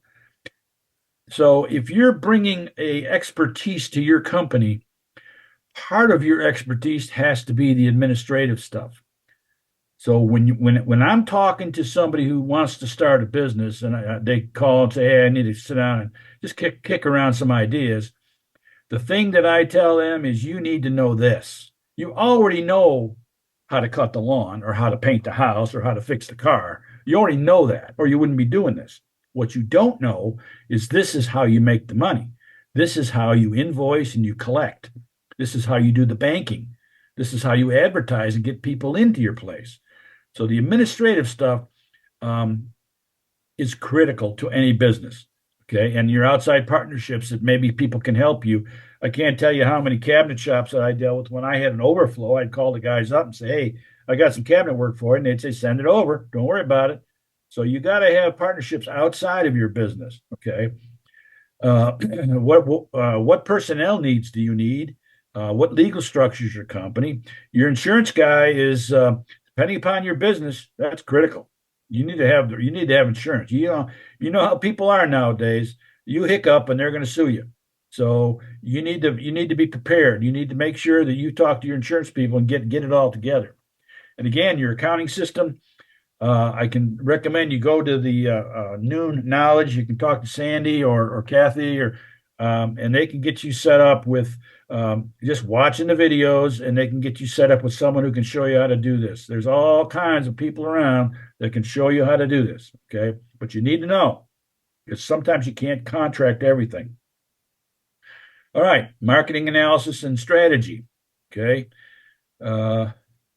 which target markets will you serve? Who is your customer? How are you going to reach those people? Who are your competitors? If you got certain a target market, somebody else has that target market too. Okay, who is the competition in that area? How does your products or service differ? Remember, I told you I can't tell you how many sales I made because I knew what my competition was doing. It was easy for me. Yeah, it may not be so easy for you. The easy for me, Murphy Bed was the Volkswagen, and I was selling the Cadillac. It was real easy. You could walk into their showroom, walk into my showroom, and you'd know which one you want to buy. If you're looking for 25 cents to put your visiting grandmother on just for Christmas is one thing, but if you're going to use this all the time and you had to have something more reliable, maybe you want a little higher quality. Okay, so knowing the difference between you and the competition, and there may be services that you provide. Maybe they'll sell you the same product, but you say, well, not only will I sell it, but I'll install it for you too. Okay, so those are some critical, and they also impact your pricing. When someone says, well, I can get that for $1.50 down the street, and they say, but do they install it? And if the answer is no, you say, well, see, ours is different. We do it differently. All right. What message will you deliver and how will you do it? What is your theme of your business and how are you going to tell people in a sentence or two how how you do it and how good you are. Word of mouth is the easiest thing you can do. We talked about winners can get free membership to the Chamber of Commerce. If you don't win, you should still be a member of the Chamber of Commerce. That is where you network. That's where you get together with people and you pass out your business cards. There's also morning luncheons, morning breakfasts where a group of 6 or 10 get together every week and they talk about referrals and how you can reach other customers. And hey, I was driving down the street and there's a new company moving in and they need a sign. So the sign guy says, give me the name and I'll go over there and check it out. That's how you do that stuff. Going back to the organization chart that I showed you, attending the breakfast meeting with the other people that you're talking about, that's done before 8 o'clock. Remember, I talked about desire and the need to make this happen. That all happens before 8 o'clock, before you start your painting job, or it's after 5 o'clock when you're finished and you're cleaned up. That's when all that stuff happens. So if you don't have the desire and you don't have the ability to work the extra hours, your business is going to suffer. These are things that have to be done. These are times if the Chamber of Commerce meets for a noon luncheon, you got to be at the noon luncheon, or it's not going to help you. So those are the kinds of administrative things that companies need to think about. What media will you use to advertise? What types of publicity will you use? Do you need Salesforce? Who's going to do all the sales for you? You drive down the street and you see people. I was talking about my sign earlier that I made a big boo-boo on the estimate of the cost, but I didn't make a boo-boo on the sign itself. It said wall beds. Or if you drive down the street, it should say bakery, or it should say auto mechanics.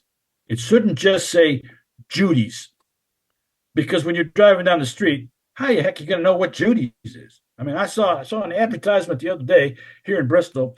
And I wondered where the heck they were, so I looked them up, and they were in an old pizza place that I used to go to, and it was called Susie Q's. Now, if I ask you who's Susie Q, well, would you say that's a bakery or a plumber or what? Pizza place? What? Well, it's none of those things. It's a chicken place. So, when you're talking about Salesforce, that has to do with it. When you're putting up a sign, it needs to tell people that are driving by, why are you putting up the sign if you're not going to say this is what I do? So just be aware of that. And it sounds like it's elementary. But look around now that you're involved in this business stuff, and I'm sitting here telling you all this information. When you get out of here and you go into the 7-Eleven or you go somewhere, you get some gas, you go in to pay for the gas, you're going to ask yourself, why did the guy spend $150 on a banner and then they put it up and you can't read it because the poles are too close together? And he spent all that money, and some Yahoo didn't put the sign up there right. I just spent $150 and nobody can read the sign. It happens all the time. When you're driving around town, just look. It happens all the time. Or somebody's got a really nice business and they put a great big monument in front of it, and then they plant some shrubs around it. And then they don't trim the shrubs and you can't see the sign. You don't know what the company is, and the guy spent thousands of dollars putting it there. It's some of this stuff you think is, well, God, this is kindergarten stuff, but it's not. It's just not. What sales promotions are you going to use? Are you going to have a sale every quarter or every year, or manufacturer sale, or we're going to install it for free? You got to be thinking about that. What customer experience will you deliver, and how are you going to do it? Everybody's going to say, "Oh, I'm going to be great to my customers." But not everybody is. Trust me. You've been in stores, you've been in places where you walk out and you say, "I'm never coming back here again. That guy's a jerk." Just don't be one of those guys. What are the pros and cons of any location? I told you that I happen to fall upon the front row of a business park rather than a plaza. I saved myself tons of money. You're going to get into, when you're looking at a brick and mortar place, you're going to get into, the landlord might say, I'm not going to pay for any leasehold improvements. You're going to have to do that yourself. So if you're talking about shelving and you're talking about lighting and you're talking about a new heating and air conditioning, you may have to pay for that stuff. So maybe it might be a good location, but I can't afford to do that. I just can't afford to do that. So those are things. Sorry, but I can't seem to. All right, she picked it up. All right. So you just need to be aware that you're going to have option A, B, and C when you're doing your analysis. All right. Competition. I won't spend a lot of time. We talked about that. Who are your competitors? You have competitors. You have direct competitors who do exactly the same thing. And you see gas stations on every corner, so they're competitors. Okay. So there's room for competition. But if you're a small business guy and you want to make an income, you got to be better than them. Something has to be different. You got to be better than them. So people can say, well, you know what? I really like coming here. I like the people, I like the product, whatever it is. And you gotta get those people to come back.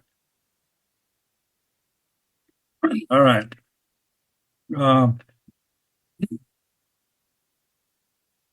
What have you learned? What have you learned from the competition? You should be able to, in fact, you should be able to go into their store as incognito and just shop around in their store and listen to what they tell their customers and see how you like that or what you could do differently. That's part of your research. That's part of figuring out how am I going to be successful. What are their strengths and what are their weaknesses? I told you about my wall bed place.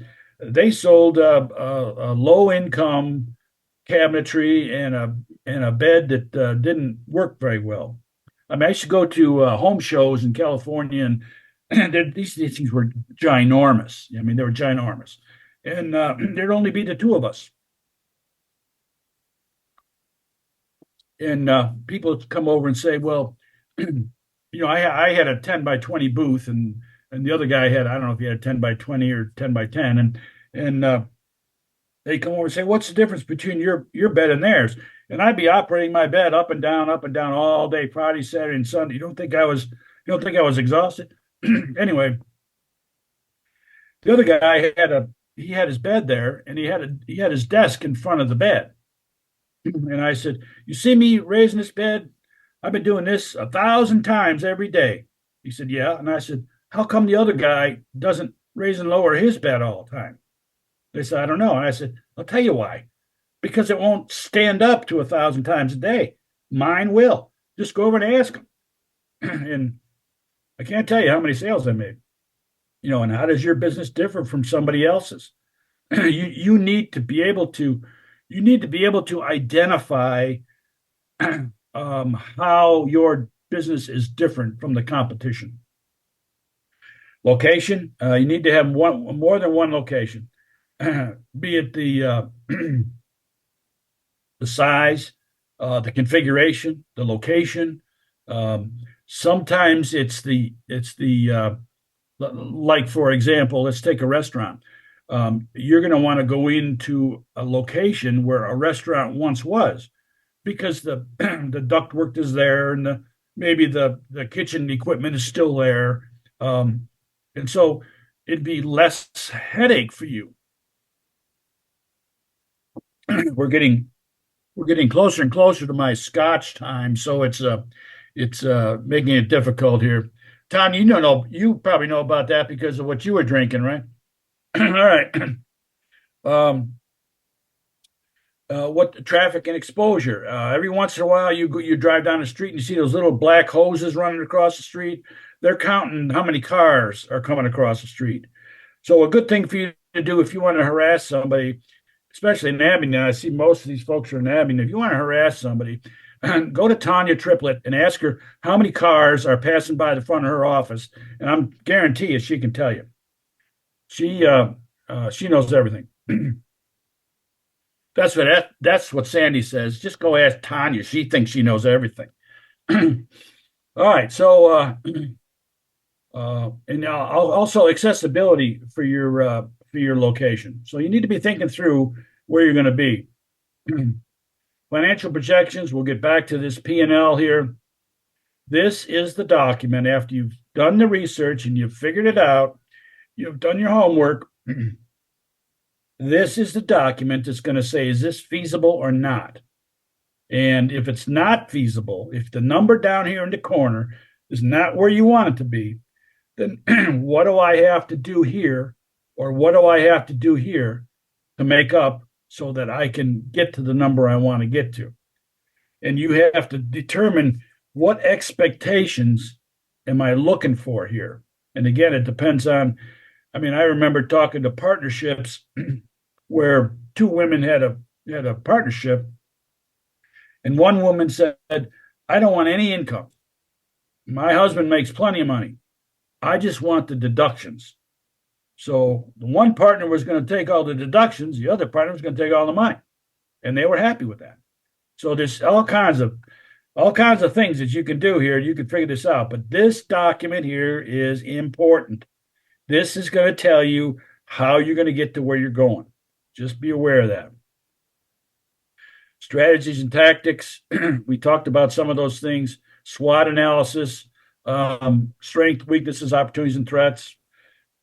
Competitive advantage.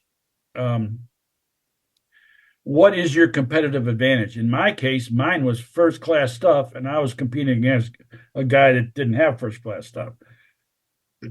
How are you going to continuous improvement? How are you going to measure that? Be it better products, be your more diversified products. Are your objectives achievable? When you're setting up your goals and objectives, don't make things that you can't get to. Okay, don't make projections that you're never going to reach. Get your feet on the ground here and say, is this? And that's how you can use your advisory council or your helpers. Is this too ambitious? Can I really reach this? Sometimes we get so wrapped up in our own company. And I'll tell you another story here in just a second here. I'll tell you another story that I worked on my business plan for months. I told my wife what I was going to do. At first, she thought I was crazy. And then she knew it afterwards. But she thought I was crazy. And I told her what I was going to do. And so I finally finished my business plan. And I said, I need you to read this business plan and just tell me what you think. And she read the business plan and she said, this isn't what we talked about. This is not what you said you were going to, this is not it. And the reason it wasn't is because I did the business plan. I got into the research. I found out what I thought was going to happen. Can't happen. So just because of the way things are, either the product or the service or my experience or whatever it was. And she was right. I had my thought process when I converted it to a business plan changed, and yours will too. Just don't resist it. Your thoughts will change as you get into the details. All right. The keys to success, I can't tell you enough. Be self-sufficient. Anything you can't do, you got to buy, and it takes away your money. Just be aware of that. So if you think you're starting your business too soon, just so you can be part of the business challenge, if you need to delay it, you need to delay it, because if there's some things you need to learn, like accounting or how to do your web pages, anybody can do a web page now. You just got to have a couple of basic understandings, and then they really make it easy. If you got to pay somebody to do your web page, they're going to say, okay, what pictures do you want me to put in there? And you'll have to provide them the pictures. Then they say, what text do you want to put in there? You got to provide them the text. Well, Lord, you're doing all the work anyway. All they're doing is making it look pretty. And some of these web pages, you can do that yourself. So anyway, be self-sufficient. Select the best location for what you need. Keep your costs as low as you can, but as high as you can to keep your profit. The speed of the product or service. Sometimes if you can get my car into your shop today, I'll do it. If I got to wait till next week, I'm not coming back here. So it's how soon can you provide it? I remember when I had my business, folks were saying, I need my my family's coming in for Christmas, and if I don't have this wall bed by Christmas, I'm not buying it. And so I had to get her done. So there you go. Uniqueness of your product, your employee training. You can't just assume employees know how to deal with your customers. And if they don't deal with your customers right, they won't be your customers. And it won't even be your fault. It'll be your employees' fault. Negotiating favorable partnerships. You will find when you get into business that everybody wants to be a partner for somebody else. Either can you sell some of my product or can I sell some of yours? It's there's a lot going on, and you have to be flexible, and you got to be able to deal with it. You got to be able to analyze how would that be profitable for me. It's not you just shouldn't say no, I don't want to do that. What you should say is, let me think about that a minute, and then you give it some thought because it may work out for you. Your high market visibility and branding. How are you going to advertise? How are you going to do all that stuff? If you say you're going to do it, you got to do it. And if one of the people ask you in your interviews, how much does it cost to run an ad in the paper, and you say, I have no idea, then you're not doing your homework. You need to know that. How much do you think it's going to cost you to run your web page? Even if you're running it by yourself, you need to know how much that is. Is it $30 a month or $100 a month? You need to know these things. People are going to ask you questions, and who should know the answers more than you? It's your business. And what this whole process is about is qualifying you so when you turn the key to open the door your very first day, you're on top of your game. That's what this whole process is about. Okay. All right. We're getting to the end here. A couple of quick things. SBA.gov/business guide. This is the page. This is some pretty good information in terms of business plans. It's free. It's from the SBA. And you can research that. Some of the other stuff they have on here, I don't know that I'd recommend. But this particular plan, your business part, is pretty good. Okay, and it gives you a lot of stuff we just talked about here, but it's got a lot more. All right, when you get a copy of this PowerPoint, you'll have contact numbers. These are all free. Everything you see on here is free. Okay, so don't say I don't have any helpers. These people can help you. All these people can help you. Okay, so there's tons and tons of support around. So that I'm going to tell you right now, don't use that as an excuse because it ain't going to fly. Because all the folks that are on the board of the panel or the people that are going to judge you, they all know this. Okay, there's lots of help around, and no one's going to knock on your door. You're going to knock on their door. All right, and sayonara. I've finally finished.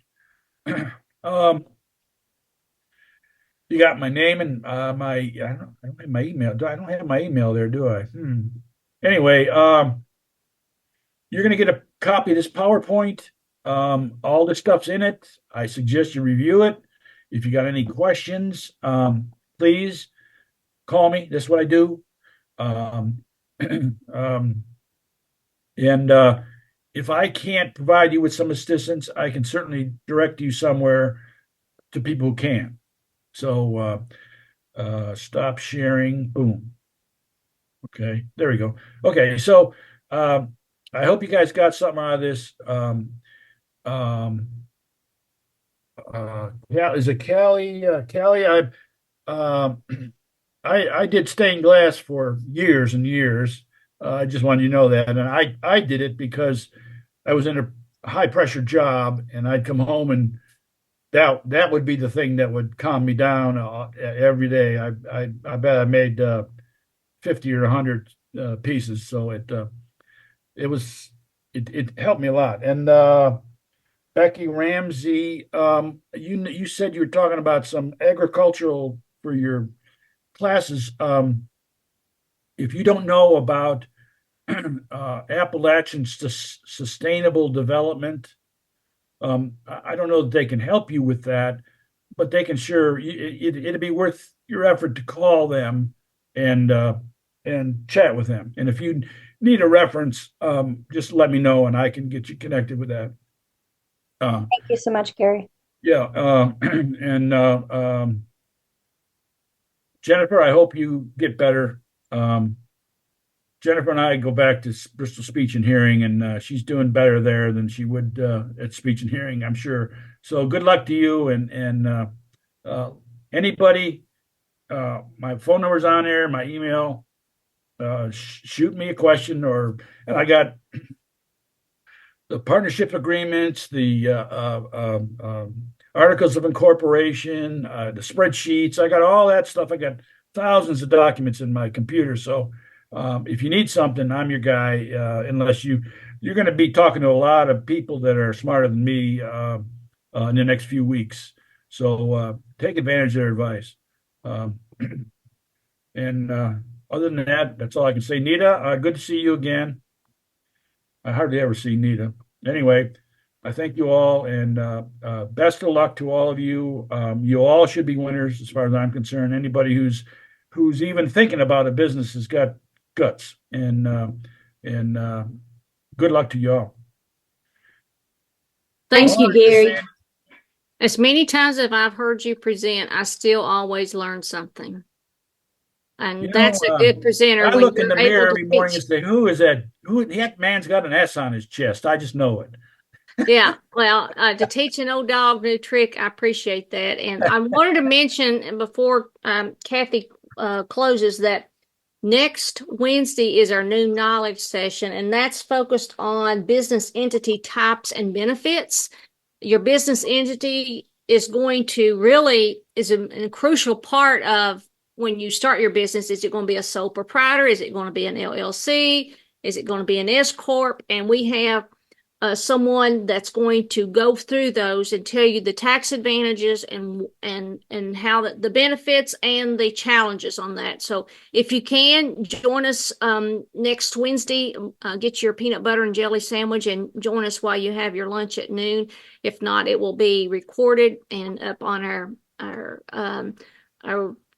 YouTube channel. But I just wanted to mention that because it kind of goes in sync with what you were talking about tonight, Gary. And also for the benefit of everybody here, almost any subject that you come across, they have a new knowledge workshop already done. You can just go back and watch it.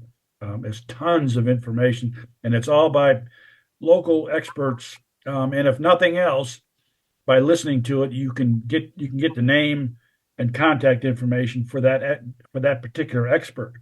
And so all that stuff's available. Thank you. Another non-paid advertisement. So we appreciate that. Kathy? I don't have anything. Do you all have any questions for Gary before we end this session? Speak now or forever send him an email. You're not scared away. You will come back next Tuesday, right? And hopefully the weather will be warmer since we're going to be meeting in person. And does everybody know where the incubator's at? Okay. So here's the thing, and we've got a couple of folks that couldn't be here tonight, so this is their first excused absence, and it's their first and only. So we hope to have them next week. They already had something else planned. If you go off camera before we end the session, 15 minutes before, during, or after, you are disqualified. So you have to be on camera. We try not to be too fussy about that, but all of you who are staying on camera and who are paying attention deserve that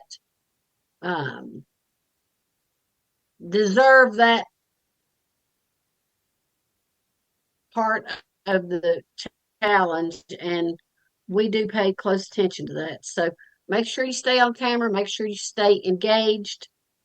You know, we've had times where people flip their camera up to the ceiling or they flipped it down so that, you know, don't do that because it's hard on us. We really want you to learn and we really want you to succeed, but we also have to be fair to all the contestants. So, you know, just kind of let's all be on camera. And well, me and Sandy and Nita and Tanya don't have to be on camera, but the rest of you do. And I just want to remind folks that this tonight's session was recorded or is being recorded, and those when Nita sends out an email follow up, the link will be there for our YouTube channel, but also Nita will provide a link to a folder on Dropbox that has a lot of templates, some of the things like performance, business plans,